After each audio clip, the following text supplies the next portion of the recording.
Subscribe कीजिए YouTube channel, साथ साथ इस घंटी को भी दबाइए।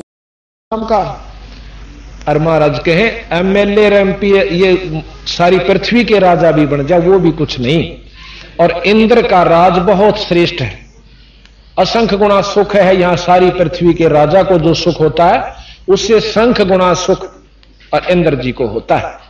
तो उसको भी कबीर साहब कबीरदास जी ने कहा हमने तो वो काग की बींट दिखा है, इतनी घटिया है ये व्यवस्था इस तीन लोकताएं की। तो इंद्र का राज कागदा बेस्टा ना भोगा इंद्राणी नो, और सुखदेव पास हुरंबा आईजा का ध्यान लगा निर्वाणी नो। कि जैसे सुखदेव ने अपने इष्ट उसने तीन लोक की उपासना ब्रह्म की तक की, विष्णु जी की, उसमें भी इतना आरूढ़ हो जाओगे तो विष्णु लोक प्राप्त होगा जितना सुखदेव हुआ। कि उसके पास इंद्राणी आई थी और उसकी तरफ उन्हें ध्यान भी नहीं दिया, अपने इष्ट के तरफ इतना आरूढ़ होकर लगा रहा। तो उस योगी को जो तीनों लोकों में सश्रेष्ठ जाया करता उसको केवल विष्णु लोक प्राप्त हुआ। और विष्णु स्वर्ग के अंदर वो बैठे हुए हैं ऋषि जी, फिर दोबारा पृथ्वी पर आना होगा। और फिर उसी प्रकार अपना सुखदेव ने अपनी पिछली आप बीती बताई थी एक बार कि मैंने असंख्यों जन्म भोग लिए थे इस लक 84 में। एक बार एक दिन एक सत्संग सुना जिसमें पार्वती और शंकर जी का सत्संग हुआ था। उस सत्संग को सुनकर मैं तोते के अंडे में, और वो भी गला हुआ था, मेरी उम्र खत्म हो चुकी थी, फिर 84 के चक्कर में जाना था। उस सत्संग की वजह से, उन प्रवचनों की वजह से मेरा वो अंडा प्रफुल्लित हुआ और दोबारा मैं तोते के रूप में उसमें बन गया, जीव रूप में। और फिर मैं उस शरीर को छोड़ करके वेद की पत्नी के गर्भ में चला गया। जमाई ली थी वेद व्यास की पत्नी ने और उसकी गर्भ में चला गया और फिर वेद व्यास का मैं पुत्र कहा। लेकिन उस मंत्र के, उस नाम के सुन लेने से मेरे शरीर में अमरत्व प्राप्त हुआ।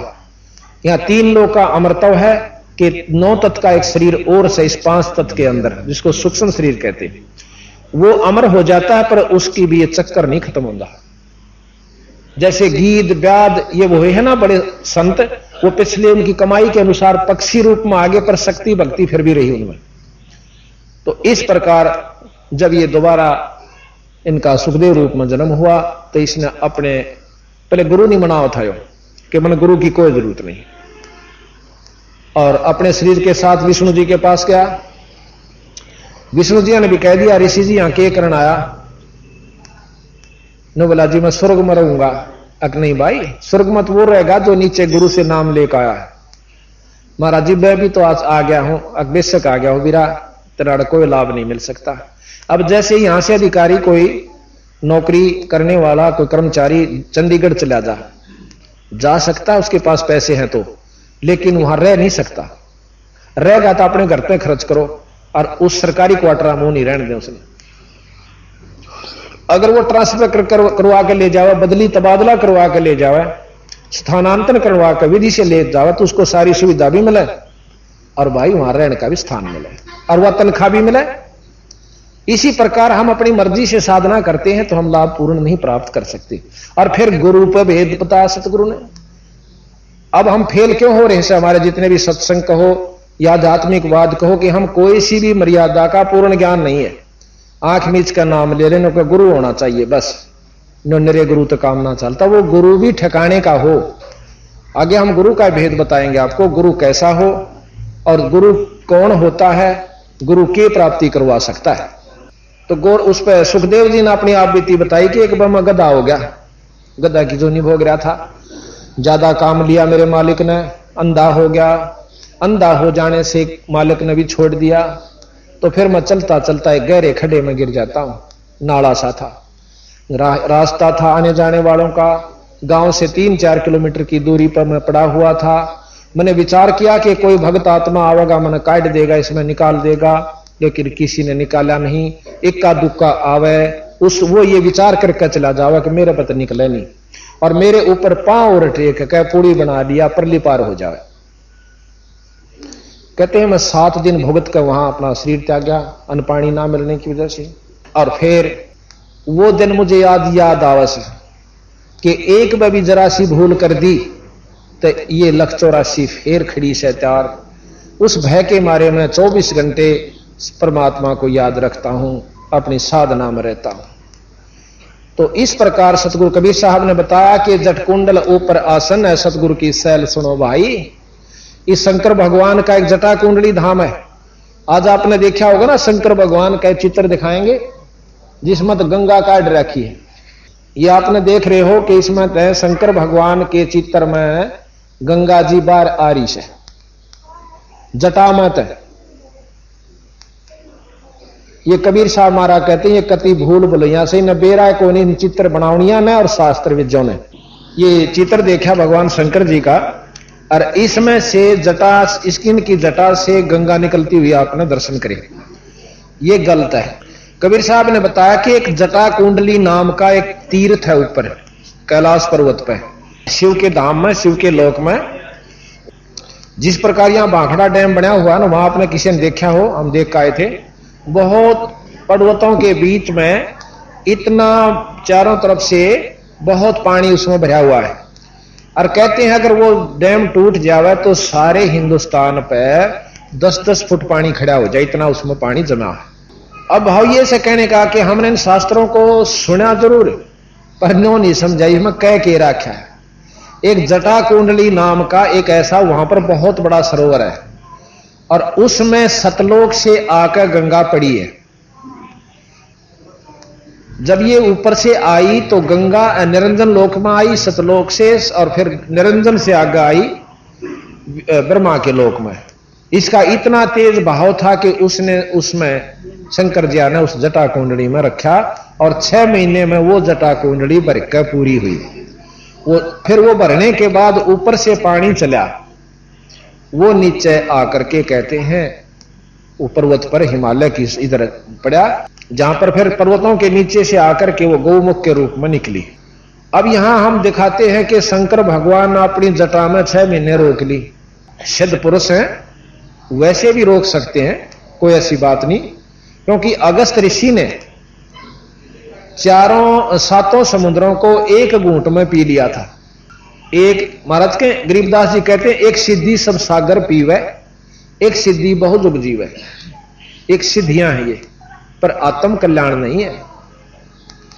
तो यहां महाराज कहते हैं जट कुंडल ऊपर आसन है सतगुरु की सैल सुनो भाई। ये जट कुंडल सबसे ऊंचे स्थान पर है, बहुत कठिन स्थान जगह पर है। कहते इससे भी ऊपर सतलोक हमारा है, जहां बंदी छोड़ कबीर साहब चले जाते। जट कुंडल ऊपर आसन है सतगुरु की सैल सुनो भाई, जहां ध्रुव भी ना पहुंचे और सुखदेव ने मार्ग ना पाई। जहां सतगुरु कबीर साहब का धाम है वो ये सुखदेव ऋषि भी नहीं जा सके, जो कि सह शरीर उड़ जाया करते थे। और हम किसी योगी ने नो देख लिया हो तो भाई बहुत गणा तपस्वी है, और शरीर ने नो इतना ऊंचा ठा ले से। ये कोई खास बात मत समझना। अगर सार नाम है, सतनाम है, तो उसकी मुक्ति से ना तो ये खिलौने के कितनी बार बना बना के बिगड़ चुके हैं। और ये जादूगरी काम नहीं देंदी वहां पर। जब सही तत्व का स्थान आवेगा, जहां जन्म मरण और आत्म कल्याण का स्थान आवेगा, वहां ये काम नहीं देगी बचने के लिए। तो अब हम आपको बताते हैं कबीर साहब के बारे में कि नानक साहब ने भी कबीर साहब से उपदेश प्राप्त हुआ। ऐसी नई नई बात हमने भी सुनी जब ऊपरी सी लागी। अकिया अच्छी और पचौड़ सी बात कहे से एक साधारण सा मनुष्य कवि और भगत कबीर साहब को इतनी बड़ी मान्यता दे रहे। अब हमने लाल की कीमत का ना बेरा हो तो हम उसको एक कंचा समझ सकते हैं, एक पत्थर समझ सकते हैं, और जौहरी के पास ले जाएंगे तो उसकी करोड़ों कीमत देगा, और 6 में नमस्कार करेगा कि लाल के तो दर्शन भी अच्छे होते हैं। तो इस प्रकार जब हमने इसकी कीमत का पता चला बंदी छोड़ कबीर साहब की का, और जानकारी हुई कि तो पूर्ण परमात्मा थे, तो आज हम इनको भगवान कहते हैं। एक बार श्री नानक जी तलवंडी, जो कि आजकल पाकिस्तान के अंदर है, वहां कालू राम मेहता के घर में इनका जन्म हुआ। बचपन से ही बड़े सिद्ध पुरुष थे, क्योंकि पिछले जन्मों की भक्ति इनके साथ थी। कबीर साहब ने इनको बताया कि नानक साहब, आप सतयुग के अंदर अम्बरीश राजा थे। अम्बरीश राजा के रूप में आपने इतनी भक्ति करी कि दुर्वासा ऋषि बहुत बड़े सिद्ध पुरुष थे, उन्होंने आपके ऊपर एक शक्ति छोड़ दी, सिद्धि छोड़ दी, चक्कर सुदर्शन, आपका सिर काटने के लिए। और वो सुदर्शन चक्कर आपके चरण छूकर अम्बरीश राजा के और उल्टा इसको दुर्वासा जी को मारने के लिए उनके पीछे भाग लेता है। और वो दुर्वासा अपनी सिद्धि से उठकर तीनों लोकों में प्रार्थना करता है, ब्रह्मा जी से मुझे मेरी जान बचाओ। ब्रह्मा जी ने बोले यहां से भाग जा, मेरे बस की बात नहीं है, ये तो बहुत कसूती उग्र रूप धारण करके जो है चक्कर सुदर्शन साथ आपके आ रहा है, मेरे बस का नहीं, जल्दी भाग यहां से। फिर शंकर जियां के पास गए, शंकर जियां ने भी हाथ जोड़ लिए, बीरा विष्णु जियां दौड़ जाओ। वो वहां से भाग के वही दुर्वासा जी भगवान विष्णु जी के पास आते हैं, क्योंकि अम्बरीश विष्णु जी के उपासक थे। तो विष्णु जी भी और कृष्ण जी के गुरु थे दुर्वासा जी, जो त्रेता द्वापर युग में आए। तो विष्णु जी कहने लगे, ऋषि जी के गुस्ताखी कर दिया आपने, भाई के कारण हो यार, इस चक्कर ने आपके ऊपर क्यों चोट लगाई, क्यों आपके ऊपर अटैक किया। उसने सारी बता दी कि मैं ऐसे ऐसे अम्बरीश राजा के दरबार में गया था, और वो करते हैं सरगुण भक्ति, व्रत रखते हैं, और वैसे ही और मैंने उनको निर्गुण उपदेश दिया था कि निर्गुण साधना करो। वो नहीं माने, तब मैंने छो में आकर गुस्से में आकर के चक्कर सुदर्शन छोड़ दिया, इसकी नाड़ काटनताएं। तो कबीर विष्णु जी बोले, भाई देखो ज्ञान चर्चा में कभी क्रोध नहीं करना चाहिए। बातचीत कर रहे हो, कोई मानता है उसका भला, ना माने उसका भला, और जबरदस्ती ज्ञान आप किसी पर नहीं थोप सकते। ये आप पाप के भागी होगे, और आपने तो नाड़ काटनी चाहिए, वो भी एक भगत की। अगर जाकर उसके पांव पकड़ ले तो तेरी माफी से ना कती माफी। अब दुर्वासा जी भयभीत भय खा गया कि कदे रास्ते में मार दे मन, यू पांव पकड़ने वाला महाराज मन बख्श दो, और आपसे नहीं बच सका तो अम्बरीश कैसे बचावेगा, कदे कहीं मुझे ये रास्ते में ना खत्म कर दे। कि नहीं, कतई नहीं करेगा, उसके पांव पकड़ ले और वही बकस सके तन बख्शेगा। तो जी वहां से वापस चाल पड़ा।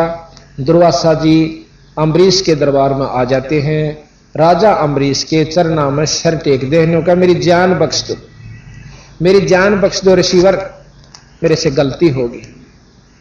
अम्बरीश ने वो चक्कर सुदर्शन पकड़ का हाथ में और उसके मस्तक का ला दिया कि ले तेरा वापस।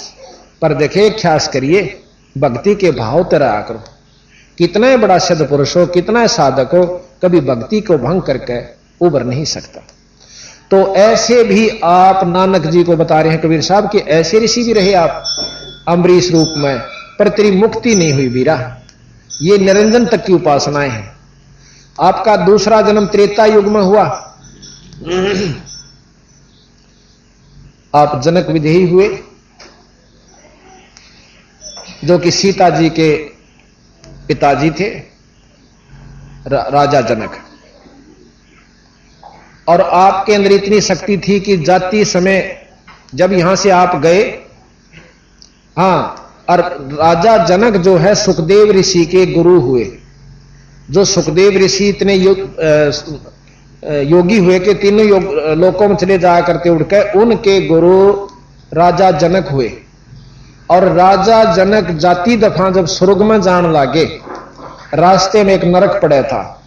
उस नरक के अंदर जीव बहुत बुरी तरह तड़फ रहे थे, 12 करोड़ जीव उसमें भुगत रहे थे। तो राजा जनक ने पूछा अपने पार्षदों से, जो उनके साथ उनको लेकर आदर से विमान में लेकर जा रहे थे विष्णु लोक की तरफ। कहने लगे, ये क्या आवाज आ रही है, इतनी मार्मिक हृदय विदारक चीख, क्या की सब भाई?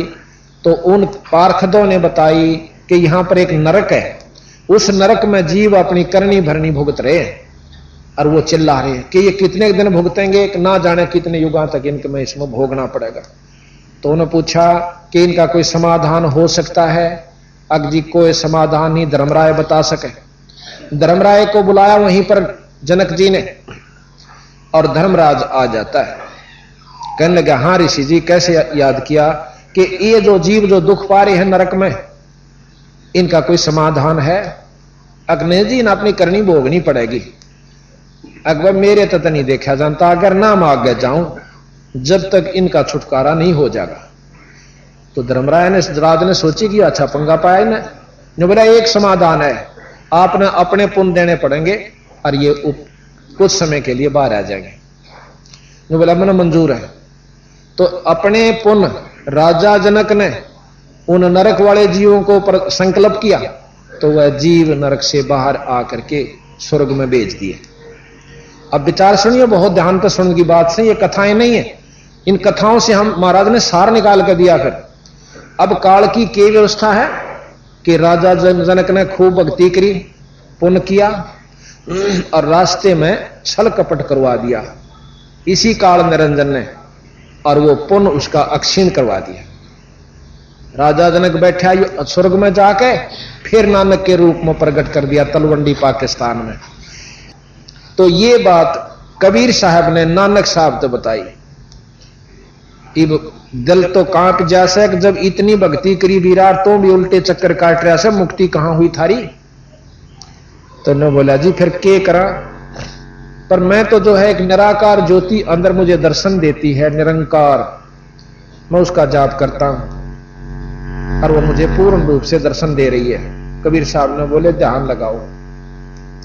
न बोले नानक साहब तेरे 60,000 जन्म हो लिए जब तक तू सतलोक से आया, और हमसे बिछड़ा बेटा, तेरे 60,000 जन्म हो लिए बच्चा, और तू सथाई नहीं हो, और तेरे जैसे महान भगत भी चक्कर काटे हैं, तो और आम जीव कहां मुक्ति की बाट देखे, इंतजार करते हैं, कहां आशा रखते हैं मुक्ति की। नानक साहब का पसीने आए कि के समाधान महाराज, कि मैं नाम दूं, सतनाम मेरे पास है, और जब तेरी मुक्ति हो, काशी में रहता हूं, जुलाया सुबाई, काशी के अंदर किसी ने पूछ लिए कभी तेरा दिल करे तो आ जाए, पर तू निरंकार की जो उपासना करता है, अब ध्यान लगा, वो ज्योत और वेद भी आखिरी परमात्मा की प्राप्ति उस ज्योति के दर्शन बताते हैं। प्रकाश में तेजो में परमात्मा सहस्रार कमल दल में है। सहस्रार कमल दल का मतलब 1000 कमलों वाला, 1000 पंखड़ियों वाला वो स्थान जहां पर 1000 ज्योतियां न्यारी न्यारी चमक रही हैं। उसको आखिरी धाम और निरंजन धाम, चौथी मुक्ति, वो योगी प्राप्त करते हैं जब सहस्रार कमल में पहुंच जाते हैं। सहस्रार कमल में ज्योत नजर आती है, उस ज्योत को देखकर ये भगतजन अपनी आत्मा को प्रसन्न तथा मुक्त समझ लेते हैं। कबीर साहब ने बोले ध्यान लगाओ, ध्यान लगा तो ऊपर पहुंचे। सारा कुछ दिखाकर निरंजन का लोक, विष्णु का लोक, शंकर जी का लोक, गणेश जी का लोक, सब लोग दिखाए, और फिर अपने लोक में निरंजन का लोक दिखाया। उसके बाद इस अंड ब्रह्मांड को पार करके अपने लोक में ले गए, सतलोक में। वहां जाकर के कबीर साहब आसन पर, सतपुरुष अपने आसन पर बैठे हुए, और कबीर साहब चंवर करते हैं। अब नानक साहब के अंदर विक्षेप आता है कि रब तो ये होना जड़ा नीचे थल्ले बैठा है, ये उत्ते जो खड़ा है कबीर, ये तो इसका कोई अनुचर होना, कोई सेवक होगा। इतनी बात मन में आई थी। कबीर साहब तो वहां बैठ जाते हैं सतपुरुष के आसन पर, और सतपुरुष खड़े हो जाते हैं, और कबीर साहब पर ऐसे चंवर करते हैं। फिर इतने में विचार कर ही रहा था कि ये क्या हुआ। इतनी देर में कबीर साहब के अंदर वो सतपुरुष समा जाते हैं, और केवल कबीर साहब रह जाते हैं। और फिर वहां से उसकी सुरत को, नानक साहब की जो आत्मा थी, उसको नीचे शरीर में भेज दिया। भाई इतना देख कर नानक साहब के बहुत कसक हुई कि तूने तो पूर्ण परमात्मा रब को और अपनी अज्ञानता के कारण खो दिया, और जब ईब का दर्शन हो जाए तो मैं उसको उनके चरण कमल पकड़ के और बहुत याचना करूंगा। फिर याद आता है कि वो खुद बता के गए कि मैं काशी में रहता हूं। तो नानक साहब इतने आत्म विभोर हो जाते हैं, इतना मद नशा चढ़ जाता है परमात्मा की उस सच्ची लगन का, कि कहते हैं वाहे गुरु सतनाम, वाहे गुरु सतनाम, कि वो गुरु जो मैंने ऊपर देखा अपनी सुरत द्वारा उस लोक में, सतलोक की जो झलमल ज्योति देखी, तो ये दूसरे लोकों की जो रोशनी है वो उससे बहुत फीकी नजर आई। जैसे जीरो का बल्लभ भी ना रोशनी हो अंधेरे में वो बहुत काम कर देवा है। 60 का जब वाट का बल्लभ चसेगा तो जीरे वाला चस जरूर रहा है, पर उसके ज्योति का रोशनी का महत्व नहीं रहता। इसी प्रकार मरकरी बल्ब के सामने 60 वाला भी कुछ काम नहीं करता, पर जग जरूर रहा है। उससे ऊपर जब सूर्य निकल आता है तो सब बल्ब काम नहीं करते, और चांदना केवल सूर्य का ही प्रकाश उनके सामने बहुत ज्यादा होता है। इसी प्रकार जब सतलोक रोशनी प्रकाश सब लोकों में है। अब ये ध्यान से सुनते जाइए, जो 7 दिन इस बात को सुनेंगे वो आखिरी दिन के निचोड़ को पूर्ण रूप से पकड़ पाओगा। प्रकाश हर इष्ट का है, हर देव का है। हम केवल प्रकाश को देख करके अपनी आत्मा की सफलता तथा कल्याण समझ लेते हैं, ये कबीर साहब ने बताया गलत है। अंधेरे में एक मच्छर या तीतली या जुगनू पतंग देख लेते हैं कि 0 का बल्ब चस गया, उसके चारों तरफ मंडराते हैं। 60 का जब चस जाता है तो उस 0 के छोड़ के 60 वाले पर चले जाते हैं, और जब और ज्यादा बड़ा तेज चस जाता है उसको भी छोड़कर वहां चले जाते हैं। सबसे पहले उन्होंने 0 वाले बल्ब को भी सत्य माना था, क्योंकि अंधेरे में वही काफी था। जब उनको बेरा पता चला कि एक और रोशनी है तो उसको त्याग कर वहां पहुंच जाते हैं। इसी प्रकार हमने अभी तक रोशनी सुनी जरूर है, शास्त्रों में भी सुनी है। महात्मा बुद्ध की आखिरी उपलब्धि यह है कि मैंने एक रोशनी देखी। उसके बाद उसने कोई ज्ञान नहीं कि कौन सी रोशनी देखी, उस रोशनी कहां तक की थी। ये कबीर साहब बतावें कि किस रोशनी का उपलब्धि उन्होंने हुई। तो बात यह है कि हमने शास्त्रों को सुना जरूर, महापुरुषों की वाणियां भी सुनी, उनकी उपलब्धियां भी देखी पढ़ी, परंतु जब बंदी छोड़ते मिलाई तो वो 0 और 60 था। इस प्रकार के बल्लभ यानी उनकी इस प्रकार वैरायटीज मिली, उनके न्यारे न्यारे ऐसे ऐसे उनमें अंतर था। तो वहां से वो इतना आत्मविभोर हो गया कि वाहे गुरु सतनाम, वाहे गुरु श्री सतनाम श्री वाहे गुरु। अब वही गुरु मिला जो मेरे सामने नो कह के गया था कि मैं सतनाम दूं तो मेरा छुटकारा हो, ना तो मैंने सुने लिया। 2 जन्म तो मेरे ऐसे हुए जो कि आम व्यक्ति के नहीं हो सकते। राजा अम्बरीश के रूप में और जनक विदेही के रूप में नानक जी का जन्म पूर्व जन्म था। अब वहां से नानक जी चल पड़ते हैं और काशी पहुंचते हैं। कबीर साहब से नाम लेते हैं। कबीर साहब से नाम लेने के बाद उनकी मुक्ति हुई। अब ये बात आप विचार करियो और आपको शास्त्र प्रमाणित देंगे, हम वैसे नहीं कहेंगे। और अपने आप 2-4 बार सुन लेने से अंतःकरण में यह बात जमा हो जाएगी, क्योंकि हमने और ज्ञान भी तो शास्त्रों से ही अपने अंतःकरण में जमाया है, या किसी से कहने सुनने में ही उसको सत्य मानना होगा। कोई अपना ज्ञान तो आपके पास नहीं है। रामकृष्ण भगवान विष्णु को हमने परमात्मा की संज्ञा में उनकी लीलाएं सुनकर, उनके करामात देखकर परमात्मा की संज्ञा मान ली, मैं लिया उनको। और इसी प्रकार जो है, जब आप कबीर साहब की महिमा सुनोगे तो आप अपने आप फैसला अपने मन को आप पे दे देगा, आपका कहने की आवश्यकता नहीं पड़ेगी। तो कहते नानक साहब वहां पहुंचते हैं और नाम लिया।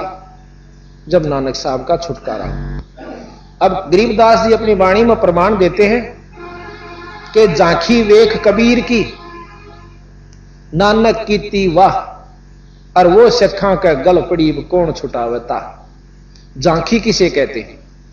26 जनवरी के ऊपर आप नारे नारे राज्यों की अपनी अपनी उस राज्य में जो भी अति उत्तम व्यवस्था होती है, बहुत सुंदर सुजित उसको सज्जित करके सुसज्जित करके दिखाया जाता है। और उन उसको झांकी कहते हैं, झलक कहते हैं। और जो सबसे अच्छी झांकी होती है उसको पसंद करके इनाम दिया जाता है। इस प्रकार विष्णु लोक की झांकी भी नानक साहब को कबीर साहब ने दिखाई। शंकर लोक जी की भी, शंकर जी के लोक की भी झांकी दिखाई, और ब्रह्मा के लोक की झांकी दिखाई, गणेश जी के लोक की दिखाई, और सब लोग दिखा के माता और निरंजन ब्रह्म तक की दिखा करके अपने पूर्ण ब्रह्म की तरफ वो ले गए। तो वो जो झांकी देखी, वो पूर्ण ब्रह्म का नजारा जब देखा तो फिर वह ज्योति जैसे 0 के बल्लभ को सत मान रखा था, 60 का चसने के बाद, प्रज्वलित हो जाने के बाद वह अच्छी नहीं लगी, वहां उसके सौता अट्रैक्शन हो जाता है। ये बस की बात नहीं है। आज हमारा मुख्यमंत्री से मेल हो और एक प्रधानमंत्री का नुमाइंदा मिल जाती, सा बावड़ा कोई नहीं सके, पाछे न रह जाएगा। तो जब तक हमने जहां तक ज्ञान है उतना अवश्य, परंतु जब पूर्ण लाभ का ज्ञान होगा कि सच्चे ये जो संत है, ये परमात्मा हमें ये लाभ दे सकता है, तो हम उसकी तरफ स्वतः अट्रैक्ट हो जाएंगे, कहने की आवश्यकता नहीं पड़ेगी। अब नानक साहब के बारे में आपको वर्णन देते हैं थोड़ा सा, फिर ध्यान सुनिए। और फिर बालाजी, उनके मर्दाना जी 2 शिष्य थे, उनकी भी वाणी इसमें लिखी हुई है कि उनसे प्रश्न उत्तर हुए हैं कि अंगद राय जी ने पूछा था कि आप तो गुरुजियों के साथ रहते थे, कोई खास बात बताओ। फिर उन्होंने बता रखी है, अभी आपको सुनाएंगे। तो नानक साहब ने, महाराज कहते हैं, झांकी वे कबीर की नानक कीती वाह, और वो सिखा के गड़पड़ी इब कौन छुटावेता। हमने कल भी आपको बताया था, पंजाब में भी हमारे आश्रम गरीबदास जियों के 100-150 आश्रम है। गरीबदास जी छुड़ानी के अंदर, जैसे कल बताया था कि चौधरी बलराम जी के घर में धनखड़ गोत में गरीबदास जी ने जन्म लिया, और इनको जो कबीर साहब ने दा के दर्शन दिए अपने लोक ते सतलोक से, और वो नाम दिया, सब लोक दिखाए, वो वाणी सारा विवरण जो आख्या देखा उन्होंने इसमें लिख दिया। कबीर साहब गरीबदास जी के कम से कम भी 20-25 आश्रम हरिद्वार के अंदर है। गरीबदास जियों के आश्रम पंजाब के अंदर कम से कम 150 और 140 के आसपास गरीबदास जी के नाम का आश्रम है। कुटिया है गांव-गांव में, और वहां पर इस वाणी का पाठ होता है। अब नानक साहब की वाणी आपने सुनी होगी, ग्रंथ साहब, उसके अंदर क्या है, 48 घंटे चलती है वो वाणी। उनके अंदर 39 संतों की वाणियां हैं। प्रथम नानक साहब की, फिर उनके 10 गुरुओं की, सिखों की, फिर कबीर साहब की सारे ग्रंथ में 40% वाणी है। 60% में वो 10 गुरु जी भी आ लिए, और साथ में 39 संतों की वाणी, जैसे कबीर साहब, नामदेव जी, नाभाजी और मीराबाई, और भी बहुत से संतों की है, रविदास जी, इन सब को मिलाकर के एक संग्रह किया गया। तो इन सब का एक संग्रह करके ग्रंथ साहब बनाया गया। उस वाणी के ज्ञान से प्रतिदिन पाठ होते हैं। और गरीबदास महाराज ने अकेले ने 48 घंटे की वाणी लिख रखी है, बस ठीक है, 48 घंटे की। उसी ग्रंथ के बराबर अकेले महाराज गरीबदास जी की वाणी है, जिसमें ज्यों का तो वर्णन 4 वेद, 6 शास्त्र, 18 पुराण, 11 उपनिषद, महाभारत, गीता, भागवत, रामायण और मुसलमान धर्म, ये हमें कहां तक लाभ देते हैं, और फिर अपनी बताई कि भाई इस पर काम नहीं चलता। तो इन बातों का ज्ञान नानक साहब को कबीर साहब ने दिया। तो उसके बाद कबीर साहब ने ये पंथ चलाया, जिसको शिष्य पंथ। सिख कोई धर्म नहीं होता, शिष्य, पंजाबी में शिष्य को सिख कहते हैं। जो स होता है पै वाला, उसको ख भी बोला जाता है। जैसे पाषाण हम पढ़ते हैं तो पाखाण भी कहते हैं, पाषाण। तो इसी प्रकार अक्षीर कहते हैं, उसको खीर भी कहते हैं। खीर लिखा जाता है तो पेट पाड़ा स और रे, इसको खीर कहते हैं। अक्षीर भी कहते हैं, शीर भी कहते हैं, यानी स जो है ये दोनों तरफ बोला जाता है। तो सिख कहा, जो उपदेशी होते हैं उनको शिष्य कहते हैं। अब फिर बाद में 10वें गुरुजिया ने उनकी अलग से वेशभूषा बना दी। वो वेशभूषा सिख नहीं है, जो शिष्य होते हैं वह सिख। बड़ी तेज करें। अब आप ध्यान से सुनिए। श्री नानक जी युगों युगों से निरंजन की भक्ति करते आ रहे थे। निरंजन के बारे में आपको बताएंगे कल। आज हमारा एक बोर्ड बन जाएगा जिसमें सारा वर्णन दे रखा है, निरंजन कहां तक की उपलब्धि देता है, क्या है वो। वैसे मोटा बता दूं कि निरंजन ब्रह्म कहते हैं, वेद उसको ब्रह्म कहते हैं, संत उसे निरंजन कहते हैं। ज्योत निरंजन, प्रकाश में परमात्मा, वेद उसको प्रकाश में परमात्मा कहते हैं, संत उसे ज्योत निरंजन कहते हैं। और ज्योत निरंजन को ही ब्रह्म कहा है, और साथ में संतों ने इसको काल की उपाधि दी है, क्योंकि इसमें समय प्रधान है। और काल के दूसरे मायने हम परसों बताएंगे। श्री नानक जी युगों युगों से निरंजन की भक्ति करते आ रहे थे। नानक जी महान भगत थे। राजा जनक विदेही भी श्री नानक जी का त्रेता युग में जन्म यानी अवतार था। बहुत भक्ति की। ऋषि सुखदेव जैसे महान योगी ने भी राजा जनक जी को गुरु धारण किया था, परंतु जन्म मरण का चक्कर अपना यानी जनक जी का यानी नानक जी का भी नहीं खत्म हुआ कर सके। राजा अम्बरीश भी नानक जी का ही पहला जन्म का यानी त्रेता युग में सतयुग में जन्म था। राजा अम्बरीश का सतयुग में जन्म था, जिसमें दुर्वासा ऋषि ने राजा अम्बरीश के पैर जिसमें दुर्वासा ऋषि ने राजा अम्बरीश के पैर छूकर चक्र उल्टा ऋषि दुर्वासा पर चोट करने चला तो ऋषि दुर्वासा जी अपने बचाव के लिए तीनों लोक में भागे, किसी ने भी सहायता नहीं की। तब भी विष्णु जी ने कहा कि ऋषि जी आप वापस जाकर के राजा अम्बरीश के पैर छू लो, अपनी जान बचाओ। तब मरता क्या नहीं करता। तब दुर्वासा जी ने आकर राजा अम्बरीश के पैर छुए। अम्बरीश जी ने उनके सिर पर हाथ रखकर तथा दुर्वासा सुदर्शन चक्र को शांत करके दुर्वासा जी को अक्षमा की। ये सब वर्णन आप सुन चुके हो। अब थोड़ी सी वाणी कबीर सागर से आपको सुनाते हैं। कबीर सागर से सा आभार कबीर वचन, नानक साहेब की ना तप भारी, और सब विधि बहे ज्ञान अधिकारी। भक्ति भाव ताको सिखलाया, ता पर सतगुरु की नहीं दाया।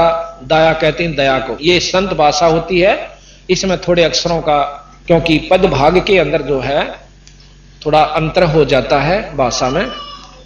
जिंदा रूप धरे तब साईं, प्रभु पंजाब देश चल आई। जिंदे का एक ऐसा भेष होता है, सफेद कुर्ता और एक बोथा बांध लिया, सफेद चादर और लंबा टोप, उसको जिंदा रूप में मुसलमानों में ज्यादा प्रचलित है। ये जिंदा नाम के संत। जिंदा रूप धरा तब साईं, प्रभु पंजाब देश चल आई। अनहद बाणी कहो पुकारा, और सुन के नानक नजर दरस निहारा। नानक साहब बैठे थे, कबीर साहब इतनी दूर बैठ के अपनी ये बात सुनाने लागे कि जिस प्रकार गरीबदास जी ने कहा कि अदली आरती अदल पठाऊं, युगा युगा का लेखा ल्याऊं। जा दिन ना थे पिंड नहीं प्राणा, नहीं पानी पवन जमी असमाना। कच्छ मच कूरम ना काया, चंद सूरज ने दीप बनाया। शेष महेश गणेश ना ब्रह्मा, नारद सारद ना विश्वकर्मा। सिद्ध 84 ना 3300, 9 अवतार नहीं 2400। 5 तत्व ना ही गुण तीना, नाद बिंद ना ही गट सीना। चित्रगुप्त ना कृत्रम बाजी, ये धर्म राय ना पंडित का जी। भाई धूं धूकार अनंत युग बीते, जादन कागज कहो किन चीते। फिर कबीर साहब ने पूछा कि आप कहां थे जब कुछ भी ना था। जादिन थे हम तख्त खवासा, तन के पाजी सेवक दासा। शंख युगन पर लो परवाना, परले हुआ शंखों युग, हम सतपुरुष के संग रहाना। दास गरीब कबीर का चेहरा, सतलोक अमरापुर डेरा। कहते हैं गरीबदास जी भी कि मैं अपने परमात्मा कबीर साहब का सेवक हूं, और वही कबीर साहब सतलोक के मालिक तथा अनंत कोट ब्रह्मांड के परमात्मा हैं। गरीबदास जी अपनी वाणी में कहते हैं, अनंत कोट ब्रह्मांड का एक रति नहीं बहार, और सतगुरु पुरुष कबीर हैं भाई कुल के सर्जनहार। तो यहां कहा कि अनहद बाणी कियो पुकारा। इस बाणी ने सुनकर नानक जी ने करड़े करड़े देखे, क्योंकि कहने लाग रहा से सुनकर अनहद बाणी कियो पुकारा। सुनकर नानक दरस निहारा, सुनकर अमर लोक की बाणी, और जान पड़ो यो परम पुरुष ज्ञानी। नानक जी ने समझा कि ये पूर्ण संत है, ये तो बहुत ऊंची की बात कहे से। तो नानक साहब पूछने लागे, आवो पुरुष सतगुरु ज्ञानी, अमर लोक की हमने सुनी ना बाणी। वो सतलोक नहीं जाना हमने कौन सा होश है, और किसी शास्त्र में ज्ञान नहीं पाया। अर्ज सुनो प्रभु जंदा स्वामी, कहो अमर लोक कहां निज धामी। कि वो लोक कहां है जिसको आप सतलोक कहते हो, सतधाम कहते हो। कहा न कही अमर निज बाणी, कि किसी ने काहू ना कही ये अमर निज वाणी। ये बात हमारे ताई किसी ने नहीं बताई जो आप बताने लाग रहे। और धन कबीर परम गुरु ज्ञानी, कोई ना पावा तुमरा भेदा। और जाको खोज चुके ब्रह्मा और चहु वेदा। इसको चारों वेद और ब्रह्मा जी ने भी आपका भेद नहीं पाया। अब कबीर साहब कहते हैं, जब नानक तुम बहुत तप कीन्या, और निरंकार बहुते दिन चीन्या। तुमने बहुत तपस्या की, बहुत साधना की, युगा युगा में की, और निरंकार ते एक पुरुष नहीं आ रहा। अजर दीप ताकी तक सारा। अजरदीप, अमरदीप, सतलोक वो अलग स्थान है। पुरुष विछो भयो तब जब से, और काल कठिन मग रोक्यो तब से। जब से भी आप सतलोक से यहां आए थे अपनी इच्छा अनुसार, पर उसी समय आपका रास्ता इस मार्ग काल ने गलत साधनों से, गलत शास्त्रों से रोक दिया।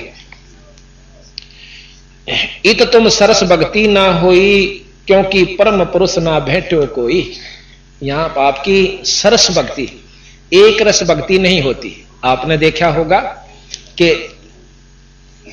आपने बहुत सी साधन नाटक भी सुने होंगे कि विश्वामित्र जी ने तप किया, बहुत जाजूल तप कर लिया, परंतु नहीं होने दिया। एक अप्सरा को भेजा, उर्वशी को भेज कर उसका तप खंड करवा दिया। तो महाराज कहते हैं काल की व्यवस्था में प्रथम तक कोई भजन करना नहीं चाहता, और चाव विषय तो यू काल होने नहीं देता। कि आंट लाग रही थी उसके तपना भंग करण की, ठीक से अपना भजन करा था, करण देते। या कोबद क्यों आई उनके मन में? ये काल प्रेरित होते हैं। इंद्र का बर्दी गुब्बारा के तेरा राज खोज लेगा, उसने ठहर श्रृंगारी अपनी उर्वशी और विश्वामित्र का खंड कर दिया। तो महाराज कहते हैं ये इत तुम सरस भक्ति ना होई, क्योंकि परम पुरुष कोई ना भेटा कोई। आपको सतमार्ग दर्शक नहीं मिला, आपको रास्ता सही नहीं मिला। इस करके कोई तो तप पे लाग रहा है, कोई गीता पढ़ के मुक्ति चाहे, कोई पुराणों को पढ़ के मुक्ति चाहे, कोई वेदों के ज्ञान को कंठस्थ वेद घोट लेने को ही मुक्ति समझता है, और कोई कुरानों को और मुसलमान भाई अपने उन ओछी साधनों को ही अपनी मुक्ति का साधन समझते हैं। तो बंदी छोड़ कबीर साहब ने दोनों धर्मों की जो कमियां थी वो ज्यों की त्यों कही, और खड़े होकर बाजार में कही, और सब धर्म सब मतलब उनके मंडलों में जाकर कही जहां पर विद्वान और उनके मौलवी और पंडित और काजी बैठे हुआ करते थे। और उस समय आज कोई कह के दिखा दो अरब कंट्री में जाके एक भी लफ्ज और इस्लाम धर्म के खिलाफ। और कबीर साहब ने सरेआम, जबकि मोहम्मद इसमें दिल्ली के अंदर सिकंदर लोधी राजा होया करता था, बहुत क्रूर बादशाह था, जो बहलूल लोधी का पुत्र सिकंदर लोधी था, वो बहुत क्रूर राजा था। उसको ऐसा ठोक ठोक का जवाब दिए थे, और उसने कोशिश करी थी कि कबीर साहब ने खत्म करवा दूं। उनकी परीक्षा लेनी चाहिए थी कि तू भगवान है? कहा मैं अल्लाह हूं, मैं खुदा हूं। कबीर साहब ने कहा, एक गऊ मंगा ली, हजारों आदमियों के सामने रुआ काट दी। वह गाबन थी, मां और बच्चे के 4 टुकड़े हुए। ने बोला अल्लाह में यह गुण होता है कि इसको जीवित कर सकता है। कबीर साहब ने बोले मेरा अल्लाह का यही गुण नहीं होता कि किसी मुर्दे ने जीवित कर दे, अल्लाह के और भी बहुत गुण होते हैं। केवल एक ही सिद्धि से भी आप अल्लाह मत स्वीकार करना, पर इसने जीवित जरूर कर दूंगा।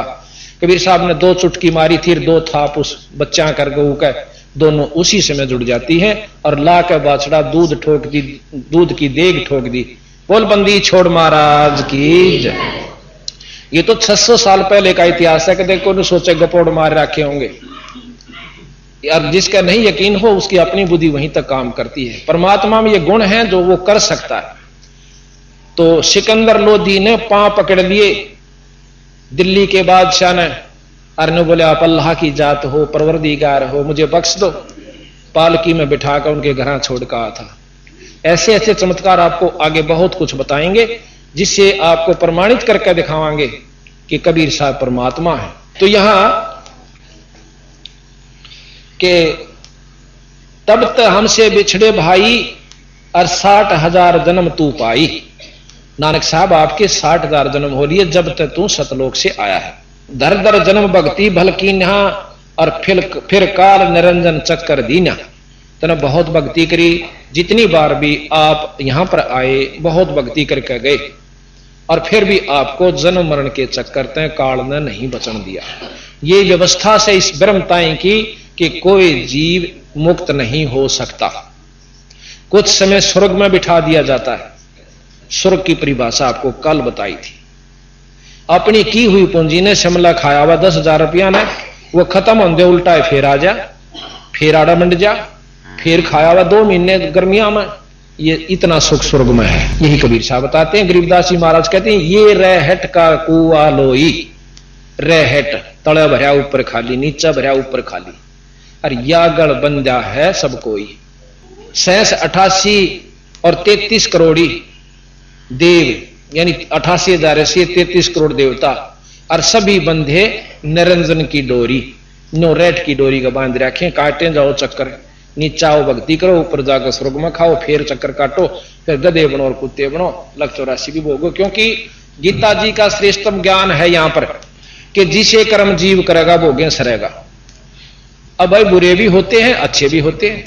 बंदी छोड़ कहते हैं कि हमारी शरण माए पाछा अपने पिछले कर्मा पर आपके यहां पर क्रॉस कर दिया जाएगा, खत्म कर देंगे। कई भाई यहां ऐतराज करते हैं कि फिर तो परमात्मा न्यायी हो गया। न्यायी नहीं, वो न्यायी है। अब जैसे आपने देखा होगा कि ऐसा कभी नहीं हो सकता कि आदमी मानस मार दे और उसने माफ कर दे, खूब कर दिए जाते, यहां भी कर दिए जाते। आपने उग्रवादी सुने होंगे जिन्होंने कई कई आदमी मारने का प्रमाण दिया और सरकार ने कानून तैयार कर दिया कि पाछले थारे जो कसूर से सब माफ, पर आज्ञा मत करियो भाई। और आज प्रमाणित है, एक फूलन देवी डाकू थी, उसके ऊपर भी यही कानून लागू हुआ था। तो बात यह से कहने का कि हम जितनी जानते हैं उससे आगे स्वीकार करने को हमारी बुद्धि तैयार नहीं होती। इस परमात्मा में वो शक्ति है बंदी छोड़ में कि हमारे पिछले पाप कर्मों को खत्म कर देगी। जिस प्रकार कोई लोग हो ही नहीं सकते तो उन्हें इतना ज्ञान है, और हो ही नहीं सकते फिर भक्ति की क्या आवश्यकता रहेगी। जैसे पहले फसल में घास हो जाया करता, नुड़ान का रंधे इतने नुड़ा देते, फिर उसके बाद घास नहीं कटा करता। अब एक ऐसी दवाई चला दी कि उस घास ने खत्म कर देती है पर फसल को नुकसान नहीं करती थी। तो वह पहले भी दवाई पर पहले खोज नहीं पाए। इसी प्रकार ये नाम शुरू से है, पर अब इसकी प्रचलित हो गया तो अब यूं काम कर रहा जैसे वह दवाई फसल में कर रही है। तुम बड़ भगत भव सागर आवा तो और जीव की कौन चलावा। कबीर साहब ने बोले नानक जी तेरे कैसे भगत भी यहां चक्कर काटन लाग रहे, तो आम जीव थोड़ी सी भक्ति ते कहां जाएगा बेचारा। निरंकार सब सृष्टि भुलावा, अब तुम करी भक्ति तो लौट क्यों आया। इस निरंकार ने, इस ब्रह्म ने, निराकार शक्ति ने इस सारे जीवों को बुला रखा है। और आपने इतनी अच्छी भक्ति करी फिर वापस क्यों आ गया। जब आप अमरीश रूप में गए अपने आप को न सोच के गए थे मैं मुक्त हो गया। नानक जनक विदेही के रूप में गए जब भी आप न सोच के गए थे मेरी बनेगी मुक्ति। अरे नानक जी बन का आगे अगला जन्म तेरा नानक जी सा भी ब्योत नहीं रहेगा। ये सच्ची सोच लेना। और अपनी शक्ति से वो पिछला सारी बैक रील उनको दिखाई तो नानक जी के पसीने आए। अब देखो सच्चा भगत पाछे नहीं रहा करता। अभिमान मानक मैं ज्ञानी मैं ऐसे या थोड़े दिन की चाल लगी। महाराज कहते हैं चुंडित मुंडित सब पकड़ लिए। गरीबदास जी कैसे चुंडित बड़ी जटा लठाली रखा ली और कति घोट ऊपर सारा मुंडा लिया, इसे मुंडित कहते हैं। चुंडित मुंडित सब पकड़ लिए इन तय जमकिंग कर ना डरता, अर्थात इन पाखंडों से वह भक्ति नहीं बनती और भक्ति नहीं बनेगी तो यम के दूत जूता पीटेंगे। इनसे जम किंकर नहीं डरता। नानक साहब फिर कहते हैं धन पुरुष तुम यह पद भाखी, यह पद अमर गुप्त कहां राखी। कि ये तो बहुत गजब बात थी, यह गुप्त रहेगी थी आज तक। जब लग हम तुमको नहीं पावा, अगम अपार भरम फैलावा। कहो गोसाई हम ते ज्ञाना, परम पुरुष हम तुमको जाना। धन जिंदा प्रभु पुरुष पुराना, और बिरले जन तुमको पहचाना। नानक साहब कहते हैं कोई बिरला ही आपको पहचान सके। हम तो उन तरह जी हाँ के तीर काट कर ठह मारा दस्ता ने और उसने भगवान स्वीकार कर लेंगे। और इन्होंने वो काम करके दिखाए जो कृष्ण अरबी फेल हो गए थे, उस काम पर नहीं हुआ। जगन्नाथ का मंदिर ये प्रमाणित है। भगवान विष्णु जी के अवतार थे बुद्ध, और बौद्ध के जो अवतार गया उसने कहा था, एक राजा था इंद्रदमन, सपने में उसको दर्शन दिए, वो उसका उपासक था कृष्ण जी, कहा कि मेरा मंदिर जगन्नाथ में बनवा दे। अब राजा ने वही आज्ञा मान के अपने इष्ट की और जगन्नाथ के मंदिर की स्थापना करवा दी। पूरा मंदिर बहुत पैसे सुजित, बहुत अच्छी ढंग से सुंदर ढंग से उस पर बहुत पैसा लगाकर सुसज्जित करके उसको बनवा दिया। समंदर की लहर आई, उस मंदिर को जड़ से उखाड़ कर ईंट भी नहीं पाई। उसने फिर दोबारा बनवाया, 4-5 बार मंदिर बनवाया गया, पर समुद्र ने यही काम किया। आखिर में राजा जो से हताश होकर बैठ जाता है। कबीर साहब जाते हैं कि राजा वो मंदिर बनवा ले। मैंने हाँ रखी है कृष्ण जी से कि मैं तेरा मंदिर बनवा दूंगा। तो राजा इंद्रदमन हाथ जोड़ ले, सैने बोला जी ना, मैं तो अपना खजाना भी बर्बाद कर चुका हूं, अब समुद्र बन नहीं देता स्वामी जी, बना मैं जरूर दो। अब भाई समुद्र को मैं नहीं आन दूंगा। पर कहां विश्वास हो, एक धोती कुर्ते वाला छोटा एक आम व्यक्ति और कृष्ण जी इतनी महान शक्ति यूं कैसे बनवा दे। पर ने बोला बस ये 2 जोड़े हाथ, आप अपना रोटी खाओ, भोजन पाओ और आराम करो। कबीर साहब ने बोले बात सुन ले भाई, मंदिर बनवावा ना तो वहां मिलूंगा काशी में, और आज ये जुलाहे के घर में मेरा जन्म से, और ऐसे ऐसे मैं। तो उन्होंने बोला भाई ठीक से। रात्रि में सौपन दिया कृष्ण भगवान ने फिर कि ये जो संत आपके पास आया था ये अनंत कोट ब्रह्मांड के भगवान से, ये जो चाहे सो कर सकते हैं, आप इनसे मंदिर बनवा लो। अब राजा ने फिर कोशिश करी, ढूंढे, महाराज जी मिल गए स्थान जहां बता कर गए थे। मंदिर शुरू हो गया, मंदिर तैयार हो जाता है। समुद्र जहां से चढ़ कर आता था वहां महाराज कबीर साहब ने अपना एक पत्थर सा गिरवा के वहां एक चौतरा सा बनवा लिया, उस पर बैठ जाते।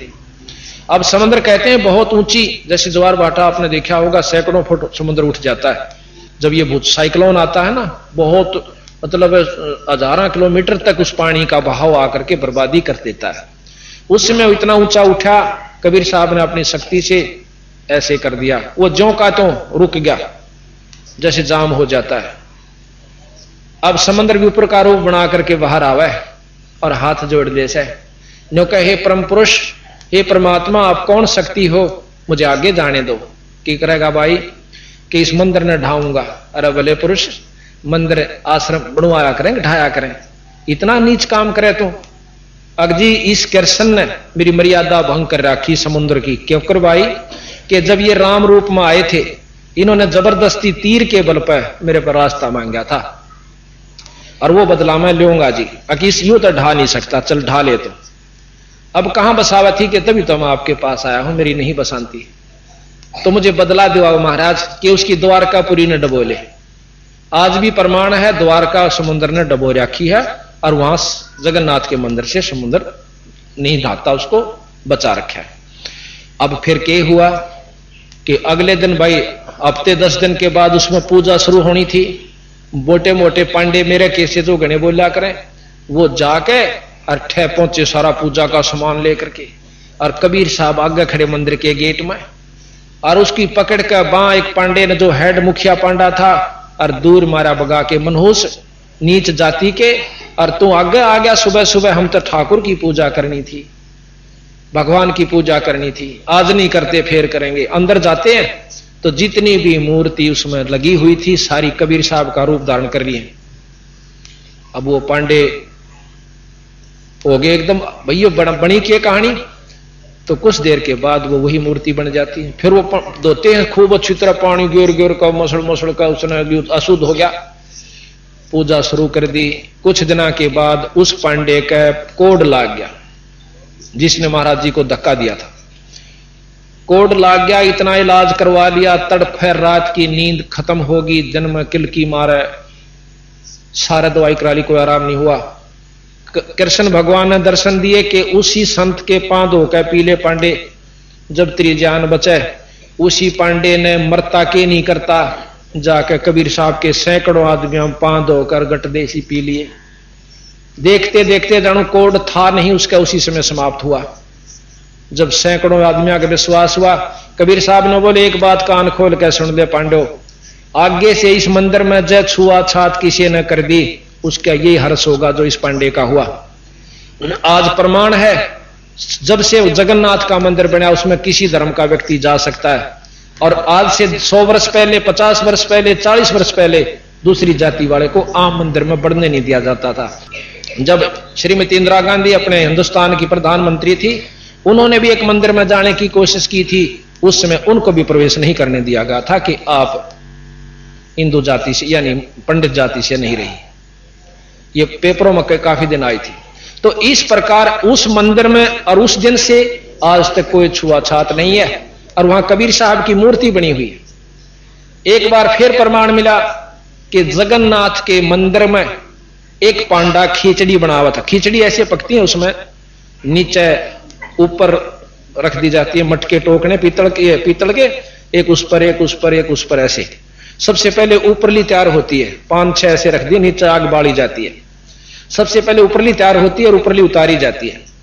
एक दिन कबीर साहब सिकंदर लोधी के उसमें बैठे हुए थे, उसके राज्य मतलब सिंहासन में, मतलब उसके दरबार में सिकंदर लोधी के दरबार में कबीर साहब रविदास जी दोनों बैठे हुए, और भी जैसे वहां होते हैं वजीर हुए, सिपाही हुए, उनके रिश्तेदार काफी बैठे थे।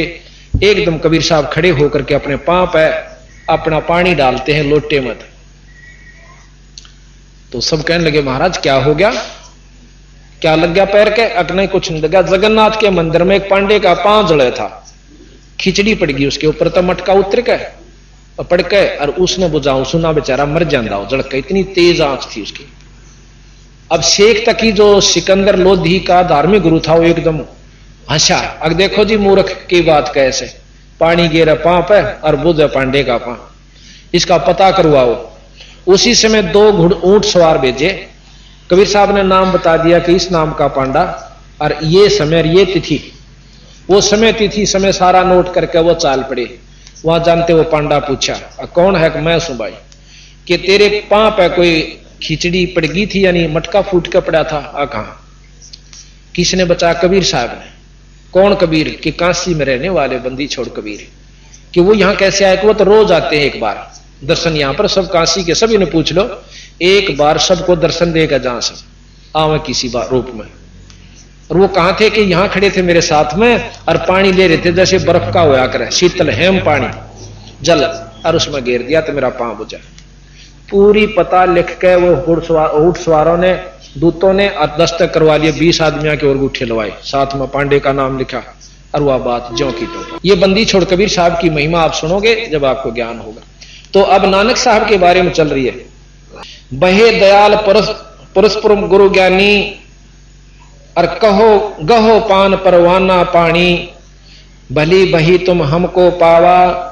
जब ये काशी में पहुंच गए, ऊपर की सारी झलक देख जाग के तो काशी में पहुंच जाते हैं। जब का वर्णन है कि बहे दयाल पुरुष गुरु ज्ञानी, फिर बंदी छोड़ प्रसन्न हो गए नानक साहब पे कि चोखा तने यह बात पहचान ली, मेरे को पहचान लिया।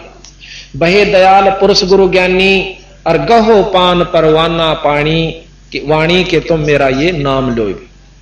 भली बही तुम हमको पावा, और ये सकलो पंथ काल को ध्यावा। ये जितने भी पंथ साधना है ये सब काल की उपासना कर रहे हैं। काल निरंजन समय के अनुसार जहां पर नष्ट होते हैं उसको काल का राज कहते हैं, और एक ऐसा स्थान है जहां पर काल समय कुछ नहीं है। तुम इन तय अब बहे नियारा, भाई फेर जन्म ना हो वह तुम्हारा। अब तुम इस काल से अलग होगे, अब दोबारा तुम्हारा जन्म नहीं होगा। ये कबीर साहब नानक साहब को कह रहे हैं। बली सुरत तुम हमको चिन्हा, और अमर मंत्र ले हम तुमको दीना। अब ये अमर मंत्र दे दिया मैंने आपको, इस नाम का जाप करा करी। सत्सम वेद कही हम कही निज वाणी, और परम पुरुष गत तुम बखानी। अब 4 वेद आपने सुने होंगे, यजुर्वेद, यजुर श्याम अथर्वण और ऋग्वेद, और 5वां वेद सवसम वेद है, सर्वसम वेद जो संतों के पास है। उस वेद का जब 5वें का ज्ञान होता है तब हमें इन 4 वेदों से ऊपर की जानकारी होती है। ऐसा कहा कि सर्वसम वेद कही निज वाणी, और परम पुरुष गति बहुत बखानी। नानक वचन धन पुरुष ज्ञानी करतारा, जीव काज प्रगटे संसारा। धन करता तुम बंदी छोड़ा, ज्ञान तुम्हारा महाबल जोरा। कि तुम्हारे ज्ञान में बहुत शक्ति है, यथार्थता है, और आपका ज्ञान सबसे उचित है। दिया नाम गुरु किया उबारा, और नानक अमर लोक पगधारा। अब यहां नानक साहब अपनी वाणी कहते हैं, वाह वाह कबीर गुरु पूरा है, वाह वाह कबीर गुरु पूरा है, वाह वाह कबीर गुरु पूरा है, वाह वाह कबीर गुरु पूरा है। पूरे गुरु की मैं बल जावा, पूरे गुरु की मैं बल जावा। जाका सकल जहूरा है, जाका सकल जहूर। वाह वाह कबीर गुरु पूरा है, वाह वाह कबीर गुरु पूरा है। अधर दुलीचे पड़े गुरुवन के, अधर दुलीचे पड़े गुरुवन के। शिव ब्रह्मा जा सोरा है, शिव ब्रह्मा जा सोरा है। वाह वाह कबीर गुरुपुरा, वाह वाह कबीर गुरुपुरा है। श्वेत ध्वजा फरक गुरुआं की, श्वेत ध्वजा फरक गुरुआं की। बाजे अनहद तूरा है, बाजे अनहद तूरा। वाह वाह कबीर गुरुपुरा है, वाह वाह कबीर। पूर्ण कबीर सकल घट व्यापै, पूर्ण कबीर सकल घट व्यापै। हरदम हाल हजूरा है भाई, हरदम हाल हजूरा है। वाह वाह कबीर गुरुपुरा है, वाह वाह पूरा है। नाम कबीर जप बड़ भागी, नाम कबीर जप बड़ भागी। नानक चरण का धूरा है, नानक चरण का धूरा। वाह वाह कबीर गुरुपुरा है, वाह वाह कबीर। इस प्रकार अब हम प्रमाणित आपको कबीर नाम की महिमा वेदा अनुसार बताएं। यजुर्वेद में कबीर साहब की महिमा गाई गई है, जिसका भाष्य भाषा स्वामी दयानंद जी ने किया है। प्रथम भाग यजुर्वेद के, इसको ध्यान से लेना, ये पढ़ा जावे इतना नजदीक लेंस कर लेना। यजुर्वेद के 5वें अध्याय का 32वें श्लोक में आप देखोगे स्वामी जी के द्वारा भाषा भाष्य है, ये उनका सरलार्थ किया हुआ और भावार्थ। अब ये ध्यान से देखिए, स्वामी जियों का सत्यार्थ प्रकाश भी हम आपको बताएंगे, दिखाएंगे। इसमें बुराई मत समझना, ज्यों की त्यों बतावांगे जो इसमें लिख रखा। ये अभी आपने यजुर्वेद में और सामवेद के अंदर कबीर शब्द की महिमा का ज्ञान हुआ। ये सामने जैसा कि पहले गोरखनाथ और कबीर साहब की गोष्ठी हुई थी, गोरखनाथ जी त्रिशूल के ऊपर बैठे हुए हैं और कबीर साहब बहुत ऊपर पहुंच जाते हैं अपनी इस धागे के साथ। जब गोरखनाथ जी ने अपनी हार स्वीकार की तथा यथार्थ ज्ञान को समझा, सुना और आत्म कल्याण करवाया। दूसरे रूप में पहले उसे एक मछली के रूप में वार्ता हुई थी कबीर साहब तथा गोरखनाथ जियों की। गोरखनाथ जी ने अपनी सिद्धि अजमानी चाहिए थी कबीर साहब के साथ कि ये नहीं जानते होंगे। कबीर साहब से कहने लगे कि मैं एक सिद्धि अपनी दिखाऊंगा, आप मुझे पहचानना। जल के अंदर मछली बन गए थे, मछली का रूप धारण कर लिया, कहने लगे मुझे ढूंढ लेना। कबीर साहब ने उनकी पकड़ कर मुंडी बाहर काट दिया, जैसे भी आपने मछली रूप देखी। और फिर कबीर साहब को गोरखनाथ जी कहने लगे मैं आपको ढूंढूंगा, आप भी अपनी सिद्धि दिखाइए। कबीर साहब कहते थे कि सिद्धि की आड़ अनजान व्यक्ति लिया करें, बाकी आप मुझे ढूंढ नहीं सकते, 4 वेद नहीं ढूंढ सकते, आप तो क्या ढूंढोगे। महाराज पानी में पानी मिल जाते हैं, कहते यह भी एक सिद्धि होती है। एक सिद्धि 5 तत्व नीरम, एक सिद्धि ऐसी होती है जो 5 तत्व नीर हो जाते हैं, पानी बन जाता है। यह बहुत बिरले साधु को उपलब्ध होती है, बहुत ही बिरले को। तो इस प्रकार कबीर साहब ने गोरखनाथ जी को समझाया। अभी आपने नानक साहब के बारे में जानकारी हुई थी कि उन्होंने कबीर के नाम कबीर जपै बड़ भागी, नानक चरण का अधूरा है। तो कबीर नाम की महिमा आपने वेद में देखी, यजुर्वेद में 5वें अध्याय के 32वें श्लोक का, जो का तो अब टीवी के ऊपर आपके सामने आया था। इसमें आप पढ़िएगा, देखिएगा कि कभी स्वामी दयानंद जी कहते हैं कि वो परमात्मा जिससे सारी सृष्टि चेतन है, अभी मैं आपको पढ़ के भी सुनाता हूं। यजुर्वेद जो कि आपने देखा, इसमें अब पढ़ के भी सुनाता हूं। 32वें श्लोक 5वें श्लोक का 32वां श्लोक, 5वें अध्याय का 32वां श्लोक है। हम इसमें क्रिटिसाइज नहीं करेंगे, जो कि तो बताते हैं। यही हमारे कबीर साहब गरीबदास जी ने किया कि जो की तो बात उन्होंने बताई, कोई अपनी तरफ से नहीं मिलाई। अब यह संस्कृत तो हमने आंदी नहीं, पढ़ांगे तो कहें गलत शब्द पढ़ी। हम इनका सरलार्थ कर रखा स्वामी जी ने, वो बता दा कि हे जगदीश्वर, जिस कारण आप कांतिमान हैं, खोटे चनन वाले जीवों के शत्रु व क्रांत परजय हैं, बंधन के शत्रु यानी बंध छुड़ाने, बंधन के शत्रु कहो, बंधन न काटनिया, हम बंदी छोड़ के, तो आप बंधन के शत्रु व तारा आदि तंतुओं के विस्तार करने वाले, यानी सब इनके आप रचयिता हो, तारे पूरे सब लोगों के।